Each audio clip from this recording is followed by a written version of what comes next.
The cantina fell silent when the Zephyrian trader mentioned her name. Even the background hum of the atmospheric recyclers seemed to pause, as if the station itself held its breath. Marcus Chen, a young human cargo hauler, looked up from his synthale with curiosity. He had never heard the name Sarah Voss before, but the way every alien in the establishment suddenly found their drinks fascinating told him it carried weight. "You speak of the Terran ghost," whispered Crix, a four-armed Nekthari whose chitinous shell bore the scars of countless battles. His translator unit crackled with static, a sign of his nervous energy. "I thought she was just a legend, a story told to frighten younglings." The Zephyrian trader, a tall, ethereal being with translucent skin that shifted colors with his emotions, shook his head slowly. His skin had turned a deep purple, indicating profound respect mixed with fear. "No legend, friend Crix. I was there during the siege of Kronos Prime. I saw what one human female could do when her people were threatened." Marcus leaned closer, his curiosity overriding his usual caution around alien discussions of human military history. The war had ended before he was born, but he had grown up hearing whispered stories about the conflict that had nearly consumed 3 star systems. The official records were sanitized, clinical reports that spoke of tactical victories and strategic withdrawals. But in places like this, in the spaces between worlds where traders and smugglers gathered, the real stories lived. "Tell us," urged Vex, a reptilian Cerothian whose scaled hide had turned pale green with anticipation. "Tell us about the Terran ghost."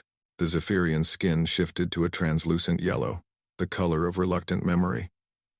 He took a long sip from his methane-based drink before beginning. Kronos Prime was supposed to be an easy target. The hegemony had surrounded the human colony with a full battle fleet. 300 ships, the pride of 5 different species working together. The humans had maybe 30 vessels, mostly civilian craft with jury-rigged weapons. He paused, his skin flickering between yellow and blue as he recalled the events. "We thought it would be over in hours. The humans had been fighting for 3 years already, and everyone knew they were exhausted. Their resources were depleted, their military scattered across a dozen fronts. Kronos Prime was just a small agricultural world, barely 1 million inhabitants. What could they possibly do against the might of the galactic hegemony?" Marcus noticed that several other patrons had quietly moved closer, forming an impromptu circle around the Zephyrian trader. Even the bartender, a hulking Bruthan with 6 arms, had stopped polishing glasses to listen. "The assault began at dawn. Local time," the trader continued. "Admiral Thexmore of the Zildani commanded the fleet personally. He was a veteran of 100 battles, a tactical genius who had never known defeat. The plan was simple: orbital bombardment to soften the defenses, then landing craft to secure the major population centers. Standard procedure." The trader's skin darkened to a deep blue, the color of growing unease. But something went wrong from the very beginning. Our advanced scouts simply vanished, not destroyed, not captured, just gone. No distress signals, no debris, nothing. Then our perimeter ships started reporting system failures. Navigation computers crashing, weapons arrays going offline, entire vessels losing power for minutes at a time. A small, bird-like Avianti merchant clicked her beak nervously. "Technical sabotage? That's what we thought at first." The Zephyrian nodded, but there were no signs of infiltration, no evidence of hacking or physical tampering. Our ships would simply malfunction for no apparent reason, always at the worst possible moments. Fighters would lose their targeting systems just as they lined up on human positions. Bombers would have their payload releases fail when they reached their targets. Marcus felt a chill run down his spine. He had heard rumors about human technological capabilities, whispers that Terra's military had developed abilities that bordered on the impossible. But this sounded like something else entirely. The real terror began when Admiral Thexmore ordered the main assault. The trader's voice dropped to barely above a whisper. 12 assault cruisers dropped into the atmosphere, each carrying 10,000 troops. They were our finest warriors, armed with the best equipment the hegemony could provide. They had energy shields, plasma weapons, powered armor that could shrug off small arms fire. The station around them seemed to grow quieter, as if even the machinery was listening to the tale. The first cruiser made it halfway to the surface before it simply stopped responding. Not shot down, not damaged, just stopped. It hung there in the atmosphere for almost an hour before it began to fall. When we sent recovery teams to the crash site, they found something that still haunts my sleep cycles. The trader paused, taking another drink with trembling hands. His skin had turned almost black now, shot through with veins of sickly green. Every soldier on that ship was alive but unconscious. 10,000 of the hegemony's finest warriors, all of them in perfect health, all of them, simply, asleep. Their weapons were still in their hands, their armor was undamaged, their life support systems were functioning normally. But they wouldn't wake up. "What happened to them?" Marcus asked, his voice barely a croak. "They slept for 3 days," the trader replied. When they finally woke, none of them remembered anything after entering the atmosphere. Their last clear memory was receiving the order to deploy. But that wasn't the strangest part. He looked around the circle of listeners, his skin now a swirling mass of colors that spoke of deep emotional turmoil. Each one of them had a message burned into their armor. The same message, in their native language, perfectly formed despite the fact that the energy required to etch metal in that way should have killed them instantly. The message was simple. Go home. This is your only warning. A collective shiver seemed to pass through the assembled aliens. Marcus felt his hands shaking and pressed them flat against the table. The admiral was furious. The trader continued. He ordered the remaining 11 cruisers to land immediately, all at once, overwhelming whatever defensive system the humans had deployed. He sent fighter escorts, bombardment support, everything we had. The trader's skin turned pure white, the Zephyrian equivalent of absolute terror. They made it to within 50 meters of the surface before they all just turned around and left. Not the ships, the crews, every pilot, every gunner, every single being on those vessels, simply decided to return to the fleet. Not under orders, not under compulsion that they could detect. They just all simultaneously decided that they needed to go home immediately. When they were questioned later, they all said the same thing. They had suddenly remembered something incredibly important they had forgotten to do back home. Feeding pets, calling relatives, filing reports, mundane tasks that seemed more urgent than the largest military operation in hegemony history. Marcus struggled to process what he was hearing. But that's impossible. You can't just make an entire invasion force forget their mission. The trader looked at him directly, his skin now cycling through rapid patterns of blue and yellow. That's exactly what I thought, young human. But I was there. I saw it happen. And then we learned something that changed everything we thought we knew about your species. He leaned forward, his voice dropping to barely audible levels. The humans had no orbital defense platforms, no advanced weaponry, no secret superweapons or alien technology. The entire defense of Kronos Prime was being coordinated by a single human female working out of a converted farmhouse 20 kilometers from the capital city. The silence that followed was absolute. Marcus could hear his own heartbeat pounding in his ears. One woman, the trader whispered. One human female with nothing but a standard military communication setup and her own mind. She had somehow reached out across space and touched the minds of hundreds of thousands of our finest warriors, not controlling them, not forcing them, just suggesting that perhaps they had better things to do than wage war against her people. A new voice joined the conversation, deep and gravelly. It came from a massive Krogani warrior whose rocky hide showed the scars of countless battles. You speak of impossible things, traitor. No single mind could reach so far, could touch so many. The Zephyrian's skin flashed angry red for a moment before settling back to fearful blue. I know how it sounds, Krogani. But I was part of the intelligence team that tried to analyze what had happened. We detected no technology, no energy emissions, no quantum signatures that would indicate advanced weapons. But we did find something else. One. He paused, gathering courage for what came next. Psychic resonance patterns unlike anything we had ever encountered. The human brain, it seems, is capable of generating neural fields that can interact with quantum consciousness matrices across vast distances. Your species has latent abilities that make our most advanced technologies look primitive. Marcus felt the weight of every alien gaze in the cantina settle on him. He was just a cargo hauler, barely 20 years old, with no military training or special abilities, but in that moment, he represented something that scared these beings who had ruled the galaxy for millennia. That's just one story, he said weakly. One woman, one incident. The Krogani warrior laughed, a sound like grinding stone. One story? Boy, every species in this sector has stories about your Sarah Voss. The melody tell of the time she convinced their entire 8th Fleet to stop fighting and form a poetry circle instead. The Zenthari speak of the day she made their invasion force so homesick, they all requested immediate transfer to family duty. And the Nekthari, added Crix, his forearms gesturing rapidly. We have songs about the Battle of the Crimson Nebula, where she turned our most aggressive warriors into pacifists with nothing but her voice carried across subspace communication channels. Marcus looked around the cantina, seeing the fear and respect in every alien face. Where is she now? The trader's skin cycled through several colors before settling on a deep, peaceful blue. That's the most remarkable part of the story. Young human.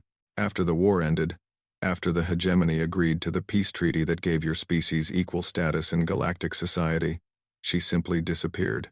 Disappeared? Vanished from all official records. No military pension, no medals ceremonies, no victory parades.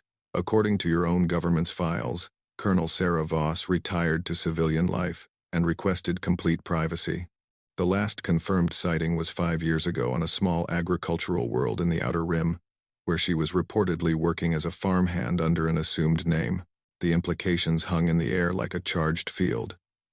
Here was a being capable of ending wars with her thoughts, of reaching across space to touch the minds of thousands. And she had chosen to fade into obscurity. She left the war behind, Marcus said quietly. Indeed, the traitor nodded. But the stories of her power, they spread faster than light itself. Every trader route carries new tales. Every cantina in every spaceport has someone who claims to have met her, or fought against her, or been saved by her intervention. The Avianti merchant spoke up again. They say she can speak any language perfectly after hearing just a few words. They say she can sense deception across star systems. They say she once ended a 3-way war by simply asking the combatants to consider their mother's feelings. Legends grow in the telling. The Krogani warrior rumbled. But the core truth remains. Humanity possessed a weapon more powerful than any fleet, more devastating than any bomb. A single individual who could reach into the hearts and minds of her enemies and remind them of their better nature. Marcus finished his drink in one gulp, his mind reeling. And she just walked away from all of that. Perhaps, the traitor said, his skin now showing gentle pulses of warm gold. That is what made her truly dangerous. Not her power, but her wisdom in choosing not to use it. A being who could rule the galaxy but chooses instead to tend crops is more terrifying than any tyrant. As the conversation gradually shifted to other topics, Marcus found himself staring out the viewport at the stars beyond. Somewhere out there, in the vast darkness between worlds, the most powerful human who had ever lived was probably waking up to tend her garden or feed her animals. She had traded the power to shape civilizations for the simple pleasure of growing things. But her legend continued to spread, carried by traders and soldiers and smugglers from one end of the galaxy to the other. And in that legend lay perhaps the greatest weapon humanity had ever developed. The idea that they were capable of anything, but wise enough to choose peace. Dr. Elena Vasquez clutched her research tablet as the transport shuttle descended toward the agricultural world of Haven's Rest. 3 months of investigation had led her to this remote planet, following whispers and half-confirmed reports that the legendary Sarah Voss might be living here under an assumed identity. As a xenopsychologist specializing in human-alien psychological interactions, Elena had spent years studying the war records, trying to understand how one person could have such a profound impact on galactic politics. The shuttle touched down in the small spaceport that served the farming communities scattered across Haven's Rest. Elena gathered her equipment and stepped onto the landing pad, immediately struck by the planet's serene beauty. Rolling hills covered in golden grain stretched to the horizon, interrupted by patches of deep green forests and crystal-clear streams. The air smelled of growing things and carried the gentle hum of agricultural machinery in the distance. "First time on Haven's Rest?" asked the shuttle pilot, a cheerful human woman with sun-weathered skin and knowing eyes. "Yes," Elena replied, shouldering her pack. "I'm doing research on post-war settlement patterns, looking for veterans who chose agricultural life after military service." The pilot's expression shifted slightly, becoming more guarded. "Lots of folks came here for peace and quiet after the Troubles. They value their privacy highly. Best to respect that if you want to stay welcome." Elena nodded, recognizing the subtle warning. Haven's Rest had a reputation as a sanctuary world, a place where people came to escape their pasts and build new lives. The local population was fiercely protective of each other's privacy. She made her way to the small town that served as the planet's administrative center. The buildings were simple but well-maintained, constructed from local stone and timber that blended seamlessly with the natural environment. People moved at an unhurried pace, greeting each other with genuine warmth that spoke of a close-knit community. Elena's first stop was the town's information center, where she hoped to find records of recent settlers. The clerk, an elderly Centaurian with kind eyes and patient manner, listened to her request politely. "Research into settlement patterns, you say?" The clerk's 4 hands moved gracefully as she accessed her computer systems. "Well, we do have quite a few former military personnel who've made new lives here. Agriculture seems to appeal to folks who've seen too much conflict. I'm particularly interested in anyone who might have served in psychological operations or communications," Elena said carefully. The war produced some remarkable individuals with unique skills that might translate well to civilian life. The clerk's expression became thoughtful. "There's a woman who runs one of the larger farms about 50 kilometers north of here. Goes by Sandra Vale now. But her neighbors say she's got an unusual way with both crops and people. Some of the local farmers swear she can sense exactly what plants need just by walking through the fields." Elena felt her pulse quicken. "Sandra Vale? Keeps to herself mostly, but she's helped several struggling farms turn profitable. Never asks for payment, just seems to know exactly what advice to give. And the animals." The clerk's eyes lit up. "Never seen anything like it. Wild creatures come right up to her. Domestic animals calm down instantly when she's around. Some folks think she's got a gift." That afternoon, Elena rented a small ground vehicle and made the journey north through the farming countryside. The landscape was breathtaking, with vast fields of grain swaying in the gentle breeze and occasional farmsteads nestled in groves of native trees. She passed several other farms along the way, noting the signs of prosperity and careful land management. The Vale farm was larger than most, covering several thousand acres of rolling terrain. Elena could see extensive crop fields, orchards heavy with fruit, and pastures where various domestic animals grazed peacefully. Everything about the property spoke of skilled management and deep understanding of the land. She parked near the main farmhouse, a comfortable-looking structure built from local stone with wide windows and a wraparound porch. Gardens surrounded the building, filled with both practical vegetables and beautiful flowering plants. The integration of function and beauty was remarkable. As Elena approached the front door, she became aware of being watched, not by security cameras or surveillance equipment, but by the farm animals themselves. A group of cattle had gathered near the fence line, their large eyes fixed on her with unusual intelligence. Several cats emerged from various hiding places, sitting in a semicircle and observing her approach.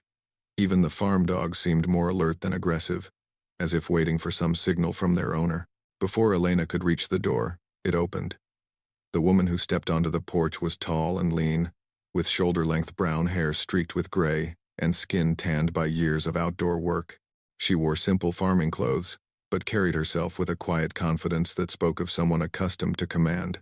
"Dr. Vasquez," the woman said, her voice warm but wary. "You're a long way from the university." Elena stopped short, surprised. "You know who I am?" Word travels fast in farming communities, especially when someone arrives asking questions about former military personnel with psychological specialties. The woman's smile was gentle, but her eyes remained alert. "I'm Sandra Vale. I understand you're researching post-war settlement patterns." "Yes, I am," Elena replied, studying the woman's face. There was something familiar about her features, though Elena couldn't place exactly what. "May I ask how you knew I was coming?" Sandra gestured to a chair on the porch. "Please, have a seat. The neighbors look out for each other here. When a researcher shows up asking about people with my particular background, word gets passed along pretty quickly." Elena settled into the offered chair, noting how comfortable and peaceful the surroundings felt. The view from the porch stretched across fields and forests to distant mountains, and the sounds of the farm created a soothing background harmony. "Your particular background?" Elena asked carefully. Sandra sat down across from her, her posture relaxed but attentive. "I served during the war, Doctor. Communications and psychological operations, as you mentioned to the clerk in town. But that was a long time ago." And I'm a farmer now. For several minutes, they sat in comfortable silence. Elena found herself oddly reluctant to press forward with her investigation. The peace of this place was almost tangible, a sense of rightness and harmony that made the urgency of her research seem less important. "You're very good at that," Elena said finally. "At what?" "Creating calm. Even now, I can feel it. The tension I've been carrying for months of research, the anxiety about this interview. It's just melting away. That's not normal psychological conditioning or training. That's something else entirely." Sandra's expression became more serious. "You're here because you think I'm Sarah Voss," Elena nodded. "The timeline fits, the location fits, and frankly, the way I'm feeling right now, the way the animals are behaving, the way this whole conversation is played out, it all fits the reports I've read. And if I am, what then?" Elena pulled out her research tablet, then hesitated. "I've spent 3 years studying the war records, trying to understand what happened at Kronos Prime and a dozen other battles. According to official reports, human forces achieved impossible victories through superior tactics and technology. But the unofficial accounts, the stories that aliens tell in cantinas and trading posts, they paint a very different picture." Sandra stood and walked to the porch railing, looking out over her fields. "What kind of picture?" "A single human operative who could reach across space and touch the minds of enemy forces, someone who could project emotional states, plant suggestions, even induce mass hallucinations across entire fleets. The aliens call her the Terran Ghost, and they speak of her with a mixture of terror and respect that I've never encountered before." "That sounds like science fiction, Doctor." Elena stood as well, moving to join Sandra at the railing. "That's what I thought too, until I started analyzing the psychological profiles of captured enemy personnel from those battles. Consistent patterns of memory alteration, emotional manipulation, and behavioral modification that couldn't be explained by any known technology." A gentle breeze stirred the grain fields, creating waves of golden motion that was hypnotic to watch. Elena found her analytical mind becoming quieter, more focused on the simple beauty of the moment. "But that's not why you're really here," Sandra said quietly. Elena blinked, realizing that Sandra was right. "No, it's not. I'm here because of what happened after the war. According to every record I can find, Sarah Voss simply vanished. No victory speeches, no political career, no attempts to leverage her abilities for power or profit. She just walked away from the most influential position any human has ever held. And you want to understand why? Yes, in all my studies of human psychology, I've never encountered anything like it. Someone with the power to shape galactic politics chooses instead to grow crops on an isolated agricultural world. It challenges every model of human behavior I've ever learned." Sandra turned to face her directly.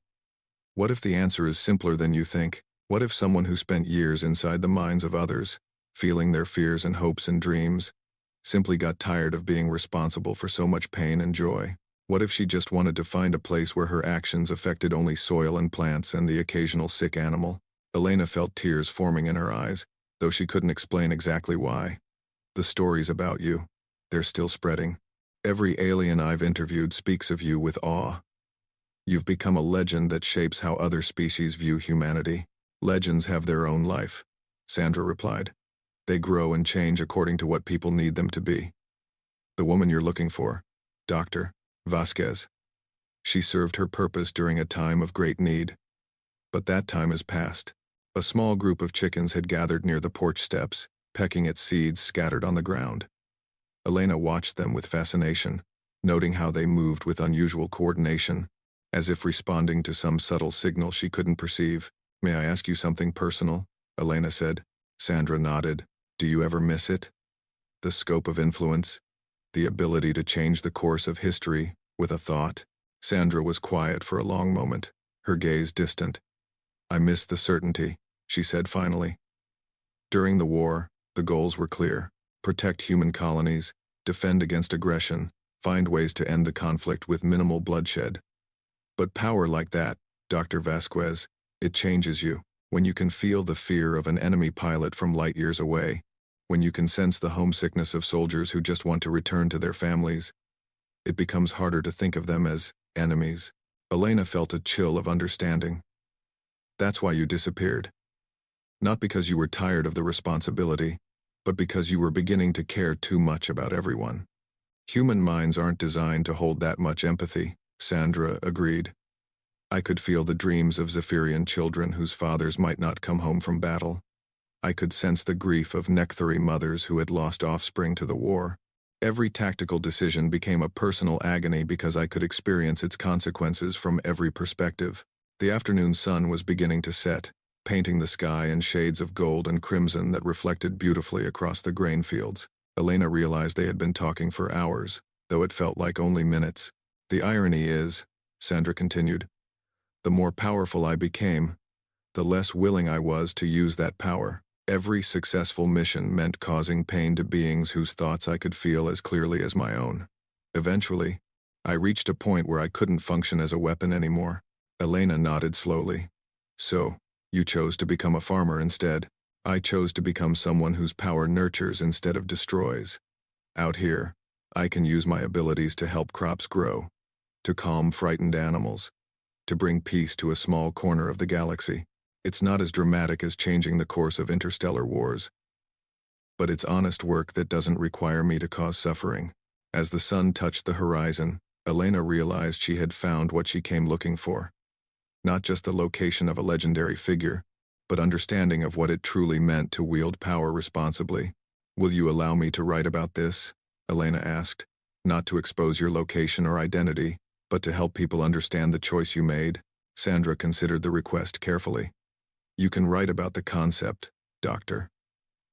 About the idea that true strength sometimes means choosing not to use the power you possess. But the woman you're looking for, Sandra Vale, she's just a farmer who's found peace in a simple life.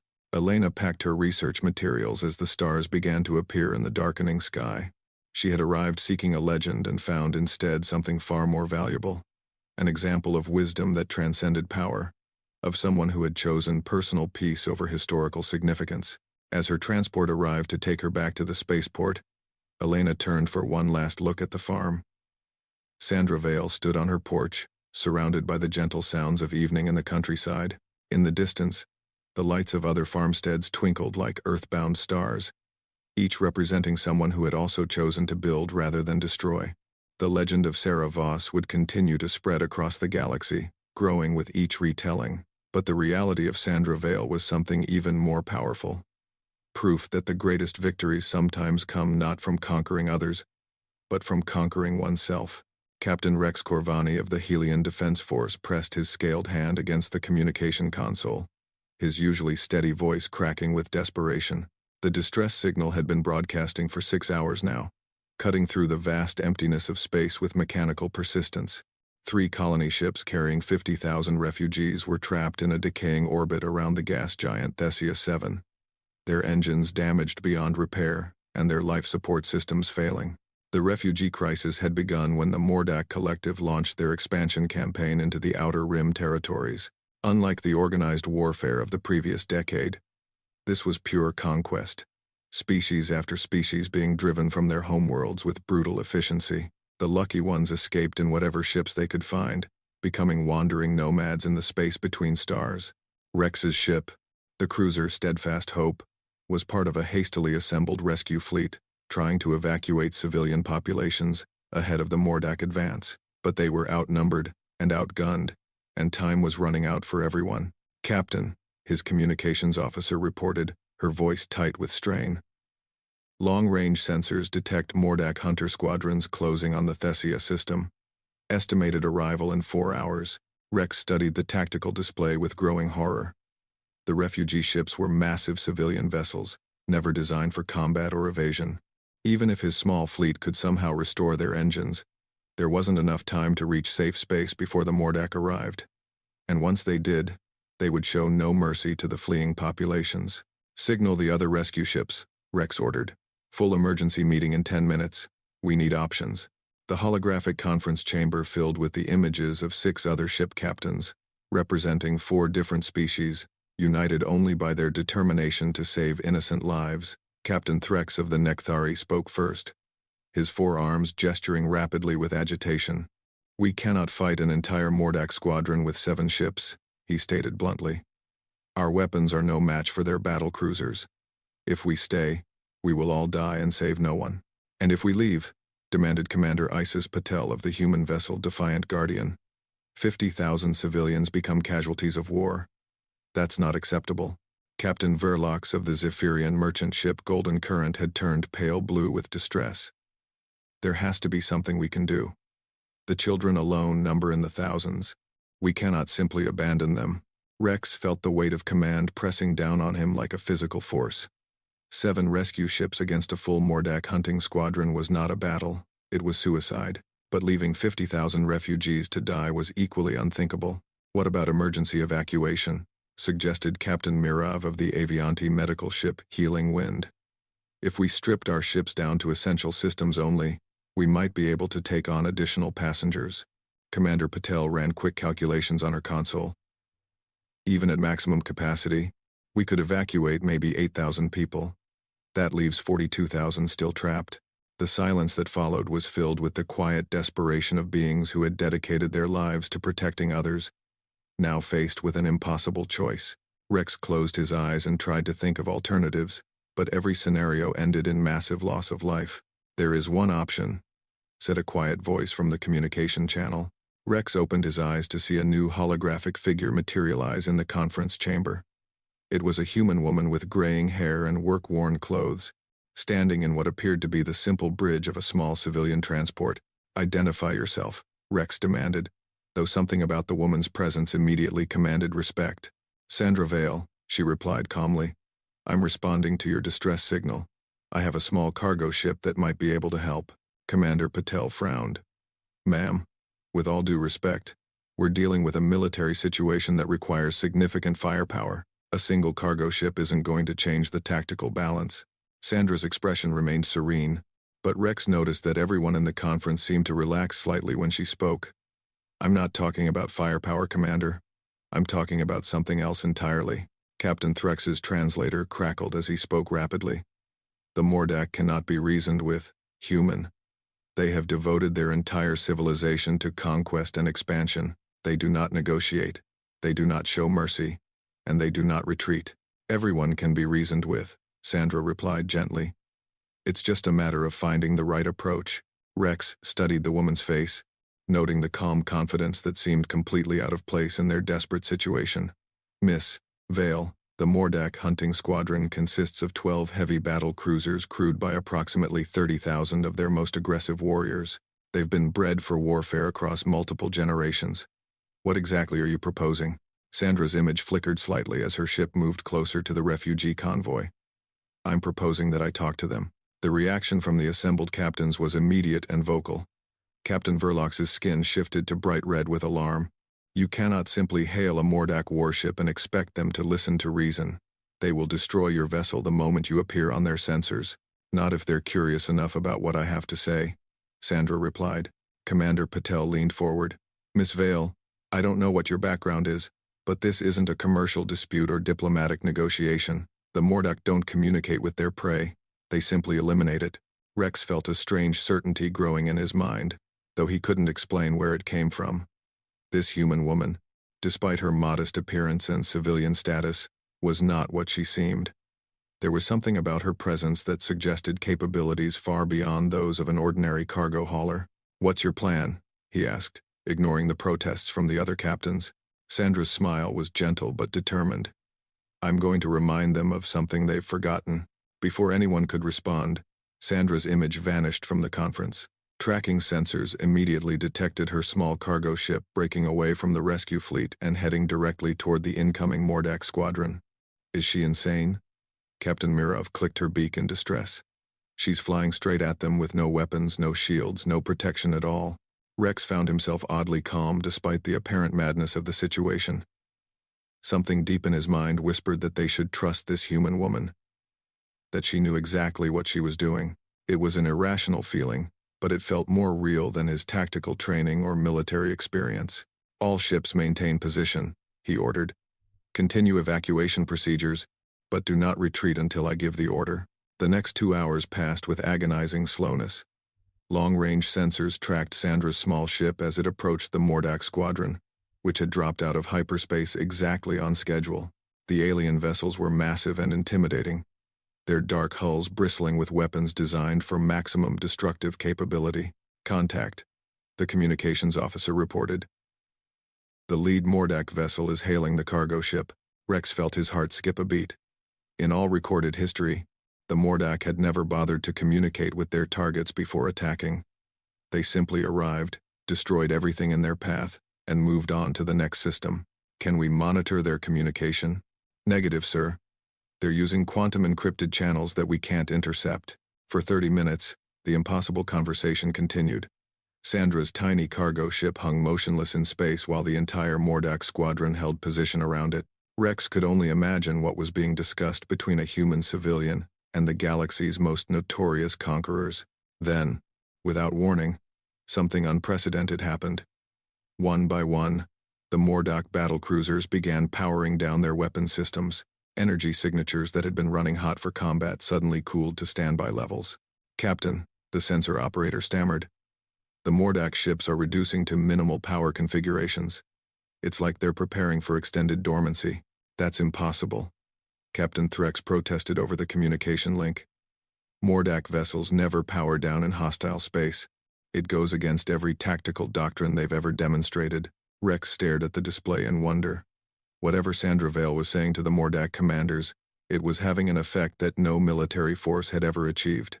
The most aggressive species in known space was voluntarily making itself vulnerable. Another hour passed before Sandra's ship finally began moving again. But instead of returning to the rescue fleet, it approached the largest of the refugee vessels.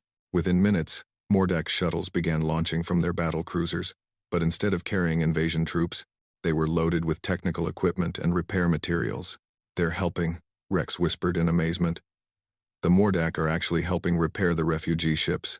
Over the course of the next 6 hours, Rex and his fellow captains watched in stunned silence as the Mordak forces worked alongside the rescue fleet to restore the damaged vessels to full operational capacity.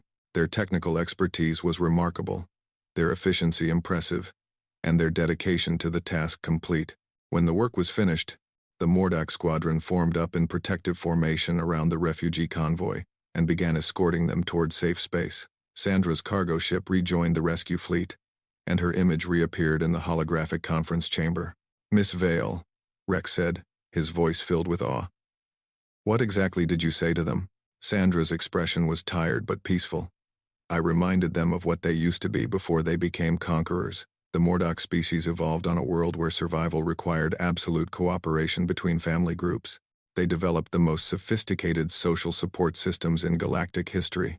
Their aggression was originally defensive, designed to protect their communities from external threats." Commander Patel shook her head in disbelief. "But they've been expanding aggressively for over a century. How do you just remind an entire warrior culture of their peaceful origins? Everyone carries their true nature inside them," Sandra explained gently. "Sometimes it gets buried under layers of conditioning, cultural pressure, or simple desperation. But it's always there, waiting to be rediscovered. I just help them remember why their ancestors originally developed the strength to fight. Not to conquer others, but to protect those who couldn't protect themselves." Captain Verlox's skin had shifted to gentle gold with amazement. "You convinced the most feared military force in the galaxy to become protectors instead of conquerors?" "I convinced them to remember what they already knew in their hearts," Sandra corrected. "The refugee crisis reminded them of their own species' ancient history of displacement and struggle. Once they reconnected with that empathy, helping became the natural choice." As the combined fleet moved toward safe space, Rex found himself studying Sandra's image with growing recognition. There was something familiar about her calm confidence, her ability to find peaceful solutions to impossible situations. Stories he had heard in trader cantinas, legends whispered among military personnel, began clicking into place. "Miss Vale," he said carefully, "have you ever been involved in conflict resolution before?" Sandra's smile was enigmatic. "I've found that most conflicts arise from misunderstanding rather than genuine incompatibility. When people truly communicate, when they really see each other as individuals rather than enemies, they usually discover they have more in common than they thought." Over the following days, as the fleet traveled toward the safe haven of the Terran Federation core worlds, Rex watched the Mordak crews interacting with the refugees they had volunteered to protect. The former conquerors were patient with frightened children, gentle with injured civilians, and endlessly resourceful in solving the practical problems of long-distance space travel. It was, he realized, one of the most remarkable transformations he had ever witnessed. An entire military culture had rediscovered its foundational values through a simple conversation with one human woman who understood that even the most hardened warriors carried seeds of compassion within them. When they finally reached Federation space, the Mordak squadron requested permission to establish a permanent refugee assistance force. They wanted to use their military capabilities not for conquest, but for rescue and protection operations throughout the Outer Rim territories. Sandra Vale's small cargo ship slipped away during the celebration ceremonies, disappearing into the traffic patterns around the Federation station without fanfare or official recognition. But the story of what had happened in the Thesia system spread quickly through both official channels and informal networks. Rex filed his after-action report with careful attention to detail, documenting the unprecedented cooperation between former enemies and the successful evacuation of 50,000 civilians. But he also included a personal note about the human woman whose intervention had made it all possible. He suspected she had many names, and that this rescue was just one small chapter in a much larger story. But whether she was Sandra Vale or someone else entirely, she had demonstrated something that changed his understanding of what was possible in a galaxy torn by conflict. Sometimes the most powerful weapon was not force, but the simple recognition that everyone, even enemies, carried within them the capacity for something better than war. And sometimes, all it took was one person with the wisdom to help them remember who they truly were beneath the armor and aggression. As Rex watched the Mordak vessels begin their new mission as protectors rather than conquerors, he realized he had witnessed more than a rescue operation. He had seen the birth of hope for a galaxy where former enemies could become allies, where understanding could triumph over fear, and where the greatest victories came not from defeating others, but from helping them discover their own better nature. The legend of the mysterious human would continue to grow with each retelling, but the reality of what she had accomplished here would inspire genuine change across multiple civilizations, and perhaps in the end, that transformation was more valuable than any military victory could ever be.